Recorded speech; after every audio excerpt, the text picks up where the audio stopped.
ನಮ್ಮ Sahyadri news channel ಅನ್ನು YouTube, Facebook ಹಾಗೂ ಇನ್ಸ್ಟಾಗ್ರಾಂನಲ್ಲಿ ನೋಡಿ. ಸಬ್ಸ್ಕ್ರೈಬ್, ಲೈಕ್ ಮತ್ತು ಶೇರ್ ಮಾಡಿ ಪ್ರೋತ್ಸಾಹಿಸಿ.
ಶಕ್ತಿ ಮುಂದೆ ಹಣದ ಶಕ್ತಿ, ರಾಜ್ಯ ಶಕ್ತಿ ಯಾವುದು ಕೂಡ ನಿಲ್ಲೋದಿಲ್ಲ.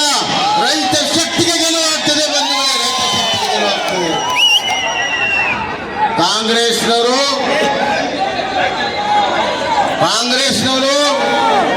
ನೀನು ಪ್ರಶ್ನೆ ಬಿಡಿಸಿದ್ದೆ 20 ಮಾರ್ಕ್ಸ್ ಹೆಂಗ್ ಪಾಸ್ ಆಗ್ತೀರಿ? ಕಾಂಗ್ರೆಸ್ ಪಕ್ಷ ಈ ಲೋಕಸಭೆಯಲ್ಲಿ ಫೇಲ್ ಆಗ್ತದೆ ಹೊರತಾಗಿ ಪಾಸ್ ಆಗುದಿಲ್ಲ ಅನ್ನುವಂತ ಮಾತನ್ನು ಹೇಳಕ್ಕೆ ಇಚ್ಛೆ ಬಿಡ್ತೇನೆ ಬಂಧುಗಳೇ. ಫೇಲ್ ಆಗುವ ಪಾರ್ಟಿ, ಬೇಜವಾಬ್ದಾರಿಯ ಪಾರ್ಟಿ ಬಿಟ್ಟಿ ಇವತ್ತು ಆಶ್ವಾಸನೆ ಕೊಡ್ತದೆ, ಜನರನ್ನು ಮೋಸ ಮಾಡುವಂತಹ ಪ್ರಯತ್ನ ಮಾಡ್ತದೆ. ಅದಕ್ಕಾಗಿ ನಾವು ಯಾರು ಕೂಡ ಮೋಸ ಹೋಗ್ಬಾರ್ದು. ಮನೆ ಮನೆಗೆ ಹೋಗಿ ಈ ವಿಚಾರವನ್ನ ತಿಳಿಸ್ಬೇಕು, ಕಮಲವನ್ನ ಅರಳಿಸ್ಬೇಕನ್ನುವಂತ ವಿನಂತಿಯನ್ನು ಮಾಡ್ತೀನಿ. ಮೇ 7ನೇ ತಾರೀಕಿನಂದು ನಿಗದಿಯಾಗಿರ್ತಕ್ಕಂಥ ಈ ಒಂದು ಚುನಾವಣೆಯಲ್ಲಿ ಶಿವಮೊಗ್ಗದ ಲೋಕಸಭಾ ಕ್ಷೇತ್ರದಿಂದ 3 ಬಾರಿ ಈಗಾಗಲೇ ನಿಮ್ಮೆಲ್ಲರ ಆಶೀರ್ವಾದವನ್ನ ಹೆಚ್ಚಿನ ರೀತಿಯಲ್ಲಿ ಪಡೆದಿರ್ತಕ್ಕಂಥ, ನಿಮ್ಮೆಲ್ಲರ ಒಂದು ಪ್ರೀತಿ ವಿಶ್ವಾಸದ ಅಭಿಮಾನವನ್ನು ಪಡೆದಿರ್ತಕ್ಕಂಥ ಆತ್ಮೀಯ ಸ್ನೇಹಿತರು ಆಗಿರ್ತಕ್ಕಂಥ BY ರಾಘವೇಂದ್ರ ಅವರು ಇವತ್ತು ನಾಮಪತ್ರವನ್ನು 4ನೇ ಬಾರಿ ನಿಮ್ಮೆಲ್ಲರ ಆಶೀರ್ವಾದ ಅಭಿವೃದ್ಧಿಗೆ ಚಾಲನೆಯನ್ನು ಕೊಟ್ಟು ವಿಶೇಷವಾಗಿ ರೈತರ ಬಗ್ಗೆ ಅತ್ಯಂತ ಕಾಳಜಿಯನ್ನು ಹೊಂದಿರತಕ್ಕಂಥ ನಮಗೆ ಹಿರಿಯರು ಆಗಿರ್ತಕ್ಕಂಥ ಸನ್ಮಾನ್ಯ ಯಡಿಯೂರಪ್ಪಾಜಿ ಅವರ ನೇತೃತ್ವದಲ್ಲಿ ಈ ರಾಜ್ಯದಲ್ಲಿ ಸಾರಾಯಿ ನಿಷೇಧ ಮಾಡಬೇಕು ಅಂತಕ್ಕಂಥ ಒಂದು ನಮ್ಮ ಮೇಲೆ ಒತ್ತಡ ತಂದಾಗ ನಾನು ಮತ್ತು ಅವರು ಜೊತೆಗೂಡಿ ಏನು ಕೆಲಸ ಮಾಡಿದ್ದೇವೆ. ಆ ರಾಜ್ಯದಲ್ಲಿ ಸಾರಾಯಿಯನ್ನು ಸಂಪೂರ್ಣವಾಗಿ ನಿಷೇಧ ಮಾಡತಕ್ಕಂಥ ಕಾರ್ಯಕ್ರಮವನ್ನು ಜಾರಿಗೆ ತಂದಿದ್ದೇವೆ. ಹಲವಾರು ಯೋಜನೆಗಳ ಬಗ್ಗೆ ಹೇಳ್ಬೋದು. ಆದರೆ ಇವತ್ತು ಯಾವೊಂದು ಕಾಂಗ್ರೆಸ್ ಪಕ್ಷ ಕಳೆದ ಚುನಾವಣೆಯಲ್ಲಿ ಈ ರಾಜ್ಯದ ಜನತೆಗೆ ಸುಳ್ಳು ಭರವಸೆಗಳನ್ನು ಕೊಟ್ಟು ಅಧಿಕಾರಕ್ಕೆ ಏನು ಬಂದಿದ್ದಾರೆ, ಇವತ್ತು ಸಹ ಅವರು ಒಂದು ಮಾತು ಹೇಳಿದ್ದಾರೆ, ಕಾಂಗ್ರೆಸ್ ಅಧಿಕಾರಕ್ಕೆ ಬಂದರೆ 1 ಲಕ್ಷ ರೂಪಾಯಿನ ಪ್ರತಿಯೊಂದು ಮಹಿಳೆಯರಿಗೆ ಹಣವನ್ನು ಕೊಡ್ತೀವಿ ಅಂತ ಹೇಳಿ. ಈ ದೇಶದಲ್ಲಿ 75 ಕೋಟಿ ನಮ್ಮ ತಾಯಂದಿರಿದ್ದಾರೆ. 75 ಕೋಟಿ ತಾಯಂದಿರಿಗೆ ಇವರು ಹಣ ಕೊಡಬೇಕು ಅಂದರೆ ಸುಮಾರು 75 ಲಕ್ಷ ಕೋಟಿ ರೂಪಾಯಿಗಳು ಬೇಕು. ನಮ್ಮ ರಾಜ್ಯದಲ್ಲಿ ನಮ್ಮ ದೇಶದಲ್ಲಿ ಇರ್ತಕ್ಕಂಥ ನಮ್ಮ ಒಟ್ಟಾರೆ ಬಜೆಟ್ ಈಗಿರ್ತಕ್ಕಂಥದ್ದು 47 ಲಕ್ಷ ಕೋಟಿ. ಇದನ್ನು ಕೊಡ್ಲಿಕ್ಕೆ ಎಲ್ಲಿಂದ ದುಡ್ಡು ತರ್ತಾರೆ? ಸುಳ್ಳು ಹೇಳೋದಕ್ಕೂ ಒಂದು ಇತಿಮಿತಿ ಇರಬೇಕು. ಅದಷ್ಟೇ ಅಲ್ಲ, ಇವತ್ತು ರಾಜ್ಯದಲ್ಲಿ 5 ಗ್ಯಾರಂಟಿಗಳ ಬಗ್ಗೆ ಚರ್ಚೆಯನ್ನು ಮಾಡ್ತಾ ಇದ್ದಾರೆ. ಆ 5 ಗ್ಯಾರಂಟಿಗಳು ಸಂಪೂರ್ಣ ಎಲ್ಲರಿಗೂ ತಲುಪ್ತಾ ಇಲ್ಲ. ಆ 5 ಗ್ಯಾರಂಟಿಗಳನ್ನ ಇವತ್ತು ನಿಮಗೆ ಕೊಡಬೇಕಾದರೆ ಇವತ್ತು ಯಾವ ಬೆಲೆಯನ್ನ ಸರ್ಕಾರ ತೆರಬೇಕು ಅನ್ನೋದಲ್ಲ. ಇವತ್ತು 52,000 ಕೋಟಿ ಘೋಷಣೆಯನ್ನು ಮಾಡ್ಕೊಂಡು ಪ್ರತಿನಿತ್ಯ ಪತ್ರಿಕೆಗಳಲ್ಲಿ ಪ್ರಚಾರ ಪಡಿತಾ ಇದ್ದಾರೆ. ಇವತ್ತು ಯಾವ ಬೆಲೆಯನ್ನ ಈ ನಾಡಿನ 6.5 ಕೋಟಿ ಜನತೆ ನೀವು ಒತ್ಕೋಬೇಕು ಅಂತಕ್ಕಂಥದ್ದನ್ನ ನೀವು ಹಂಚ್ಕೋಬೇಕು. ನನ್ನ ತಾಯಂದಿರಿಗೆ ವಿಶೇಷವಾಗಿ ಹೇಳಲಿಕ್ಕೆ ಬಯಸ್ತೇನೆ. ಒಂದು ಕಡೆ ಗೃಹಲಕ್ಷ್ಮಿ ಯೋಜನೆ ಹೆಸರಿನಲ್ಲಿ ನಮ್ಮ ತಾಯಂದಿರಿಗೆ 2,000 ರೂಪಾಯಿ ಕೊಡ್ತೀವಿ ಅಂತ ಹೇಳ್ತಾರೆ. ಇನ್ನೊಂದು ಕಡೆ ಆ ಕುಟುಂಬದಲ್ಲಿರ್ತಕ್ಕಂಥ ಯಜಮಾನರು ನೀವುಗಳಿಗೆ ದುಡಿಮೆ ಮಾಡಿ ಸಂಜೆ ಏನಾದರೂ ಒಂದು ನಿಮಗೆ ಇರ್ತಕ್ಕಂಥ ಒಂದು ಹವ್ಯಾಸಗಳು, ಯಾಕಂದ್ರೆ ಇತ್ತೀಚೆಗೆ ಪ್ರತಿ 100ಕ್ಕೆ 70-80 ಭಾಗ ಸಂಜೆ ಆದರೆ ಎಲ್ಲರೂ ನೀವು ರಿಲ್ಯಾಕ್ಸ್ ಮಾಡ್ಕೊಳ್ಳಿಕ್ಕೆ ಮದ್ಯದ ಅಂಗಡಿ ನಾವೇ ಪ್ರೋತ್ಸಾಹ ಕೊಟ್ಟಿದ್ದೇವೆ. ನಾವೇ ಪ್ರತಿ ವರ್ಷ ಹೆಚ್ಚಿನ ರೀತಿಯಲ್ಲಿ ಕರೀತಾ ಇದ್ದೇವೆ. 25 ರೂಪಾಯಿಗೆ ದೊರಕ್ತಾ ಇದ್ದಂಥ ಮದ್ಯದ ಬಾಟ್ಲು ಇವತ್ತು ಎಷ್ಟು ರೂಪಾಯಿ ಆಗಿದೆ? 250-300 ರೂಪಾಯಿ ಹೋಗಿದೆ. ನಿಮಗೆ ಹೆಣ್ಣು ಮಕ್ಕಳಿಗೆ 2,000 ಕೊಡೋದು, ನಿಮ್ಮ ಕುಟುಂಬದ ಯಜಮಾನ ದುಡಿಮೆ ಮಾಡ್ತಕ್ಕಂಥದ್ರಲ್ಲಿ 5,000ರಿಂದ 6,000 ರೂಪಾಯಿನ ನಿಮ್ಮ ಜೋಬಿಂದ ಕಿತ್ಕೊಳ್ಳೋದು. ಇದು ಪಿಕ್ ಪ್ಯಾಕೆಟ್ ಸರ್ಕಾರ ಅನ್ನೋದನ್ನು ಮರೆಬೇಡಿ. ಪ್ರಾರಂಭ ಆದ ಪಾರ್ಟಿ ಭಾರತೀಯ ಜನತಾ ಪಾರ್ಟಿಯ ಪ್ರತಿಯೊಬ್ಬ ಕಾರ್ಯಕರ್ತನು, ಅದು ನಾನು, ರಾಘಣ್ಣವರು, ಯಡಿಯೂರಪ್ಪನವರಿಂದ ಮೊದಲುಗೊಂಡು ನಾವು ಯಾವತ್ತೂ ಕೂಡ ರಾಷ್ಟ್ರ ಹಿತವನ್ನ ಬಲಿಕೊಟ್ಟು ರಾಜಕಾರಣ ಮಾಡಿಲ್ಲ, ಹಿಂದುತ್ವವನ್ನು ಬಿಟ್ಕೊಟ್ಟು ರಾಜಕಾರಣ ಮಾಡಿಲ್ಲ. ಮಾಡಿದ್ರೆ ರಾಷ್ಟ್ರ ಹಿತದ ರಾಜಕಾರಣ ಮಾಡಿದ್ದೇವೆ, ಮಾಡಿದ್ರೆ ಹಿಂದುತ್ವಕ್ಕೆ ಬದ್ಧತೆ ಇಟ್ಕೊಂಡಿರ್ತಕ್ಕಂಥ ರಾಜಕಾರಣ ಮಾಡಿದ್ದೇವೆ. ಕಾಂಗ್ರೆಸ್ ಅಧಿಕಾರಕ್ಕೆ ಬಂದ ತಕ್ಷಣ ಬಿಲ್ದಲ್ಲಿದ್ದವೆಲ್ಲ ಹೊರಗೆ ಬಂದ್ಬಿಟ್ಟಿದ್ದಾವೆ. ಆ ಬಿಲ್ದಲ್ಲಿದ್ದ ಹೊರಗೆ ಬಂದು ಒಬ್ಬ ವಿಧಾನಸೌಧದೊಳಗೆ ಬಂದು ಕೂಗ್ತಾನೆ, ಆ ನಾಸೀರ್ ಹುಸೇನ್ ಗೆದ್ದಾಗ ಪಾಕಿಸ್ತಾನ್ ಜಿಂದಾಬಾದ್ ಅಂತ ಕೂಗ್ತಾನೆ. ಇನ್ನೊಂದ್ ಕಡೆ ಹನುಮಾನ್ ಚಾಲೀಸ ಹಾಕಿದ್ದಕ್ಕೆ ಬಂದು ಅಂಗಡಿಗೆ ಬಂದು ಹೊಡಿತಾರೆ. ನಿನ್ನೆ ರಾಮನವಮಿಯ ದಿನ ಆ ಕೋಲಾರದಲ್ಲಿ ಜೈ ಶ್ರೀರಾಮ್ ಅಂತ ಘೋಷಣೆ ಕೂಗಿದ್ದಕ್ಕೆ ಅಡ್ಡ ಹಾಕಿ ಬಂದು ಇನ್ಯಾವುದೋ ಘೋಷಣೆ ಕೂಗು ಅಂತ ಹೇಳ್ತಾರೆ. ಇವರೆಲ್ಲ ಕೊಬ್ಬಿರೋದು ಕಾಂಗ್ರೆಸ್ನ ಕಾರಣಕ್ಕೆ. ಕಾಂಗ್ರೆಸ್ನ ಕೊಪ್ಪಿಳಿಸುವಂತ ಸಾಮರ್ಥ್ಯ ನಿಮಗಿದೆಯಾ ಇಲ್ವಾ? ಇದೆ ಅಂದ್ರೆ ಕೈ ಎತ್ತಿ. ನೀವು ಒಂದೊಂದು ಓಟನ್ನು ಕೂಡ ರಾಷ್ಟ್ರಹಿತವನ್ನು ಗಮನದಲ್ಲಿ ಇಟ್ಕೊಂಡು ಕೊಟ್ಟಾಗ, ಹಿಂದುತ್ವದ ರಕ್ಷಣೆಗಾಗಿ ಕೊಟ್ಟಾಗ, ಆಗ ಮಾತ್ರ ಅಧಿಕಾರದ ಪಿತ್ತದಿಂದ ಏನೇನೋ ಮಾತಾಡ್ತಿರ್ತಕ್ಕಂಥ ಕಾಂಗ್ರೆಸ್ಸಿಗರ ಕೊಬ್ಬು ಇಳಿಸಿ ಅಂತ ವಿನಂತಿ ಮಾಡಕ್ ಬಂದಿದ್ದೇನೆ.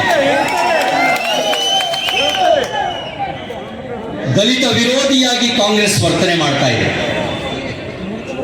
ದಲಿತರ 11,000 ಕೋಟಿ 14,000 ಕೋಟಿ ಹಣವನ್ನ ಗ್ಯಾರಂಟಿ ಯೋಜನೆಗಳಿಗೆ ಬಳಕೆ ಮಾಡಿಕೊಂಡಿರ್ತಕ್ಕಂಥ ಕಾಂಗ್ರೆಸ್ಸಿಗರಿಗೆ ದಲಿತರ ವೋಟ್ ಕೇಳೋ ನೈತಿಕತೆ ಇದೆಯಾ? ಬರಗಾಲದ ಸಂಕಷ್ಟ ಪಡ್ತಿರ್ತಕ್ಕಂಥ ರೈತರ ನೆರವಿಗೆ ಬಾರದೆ ಇರ್ತಕ್ಕಂಥ ಕಾಂಗ್ರೆಸ್ಸಿಗೆ ರೈತರ ಮತ ಕೇಳೋ ಅಧಿಕಾರ ಇದೆಯಾ? ಯಾವ ಮುಖ ಇಟ್ಕೊಂಡು ರಾಜ್ಯದಲ್ಲಿ ಮತ್ತು ಶಿವಮೊಗ್ಗದಲ್ಲಿ ಕಾಂಗ್ರೆಸ್ನ ವೋಟ್ ಕೇಳ್ತಾರೆ? ಭಾರತೀಯ ಜನತಾ ಪಾರ್ಟಿ ಅಧಿಕಾರದಲ್ಲಿ ಇದ್ದಾಗ ನಾವು ಮಂಜೂರು ಮಾಡಿಸಿರ್ತಕ್ಕಂಥ ಯೋಜನೆಗಳಿಗೆ ಶಂಕುಸ್ಥಾಪನೆ ಉದ್ಘಾಟನೆ ಮಾಡೋದು ಬಿಟ್ಟು ಬೇರೆ ಏನಾದ್ರೂ ಕಾಂಗ್ರೆಸ್ನ ಮಂತ್ರಿಗಳು ಶಾಸಕರು ಮಾಡ್ತಾ ಇದ್ದಾರ? ಬೇರೆ ಏನಾದ್ರು ಮಾಡ್ತಾ ಇದ್ದಾರ? ಶಿವಮೊಗ್ಗದವ್ರ ಕೊಡುಗೆ ಏನಾದ್ರು ಶಿವಮೊಗ್ಗಕ್ಕೆ ಯಾವ್ದಾದ್ರು ಕೊಡುಗೆ ಇದೆಯಾ? ಏನು ಕೊಡುಗೆ ಇಲ್ಲದೆ ಇರ್ತಕ್ಕಂಥ ಕಾಂಗ್ರೆಸ್ಸಿಗರಿಗೆ ಶಿವಮೊಗ್ಗದಲ್ಲಿ ಬಂದು ಓಟ್ ಕೇಳೋ ಹಕ್ಕಿಲ್ಲ. ನನಗೆ ವಿಶ್ವಾಸ ಇದೆ, ನಿಮ್ಮೆಲ್ಲರ ಬೆಂಬಲದಿಂದ ಶಿವಮೊಗ್ಗದಲ್ಲಿ ಮತ್ತೊಮ್ಮೆ ದೇಶಕ್ಕೆ ಮತ್ತೊಮ್ಮೆ 3 ಲಕ್ಷಕ್ಕೂ ಹೆಚ್ಚಿನ ಹಂತದಲ್ಲಿ ಗೆಲ್ತಾರೆ ಅನ್ನೋ ವಿಶ್ವಾಸ ನಿಮಗಿದೆ, ನನಗೂ ಇದೆ ಅಂತ ನಾನು ಭಾವಿಸಿದ್ದೇನೆ. ನಾನು ಹೆಚ್ಚು ಮಾತನಾಡೋದಿಲ್ಲ. ಇವತ್ತು ಕಾಂಗ್ರೆಸ್ ಪಕ್ಷ ಮುಳುಗ್ತಾ ಇರುವಂತ ಅಡುಗು ಪ್ರಧಾನಿ ನರೇಂದ್ರ ಮೋದಿ ಮುಂದೆ ಅವರ ಮುಂದಿನ ಪ್ರಧಾನಿ ಅಭ್ಯರ್ಥಿ ಯಾರು ಅಂತ ಅವರ ಹೆಸರನ್ನು ಅವರು ಸಿದ್ಧ ಇದ್ದಾರೇನು? ಯಾವನೇ ಹೆಸರಿಲ್ಲ.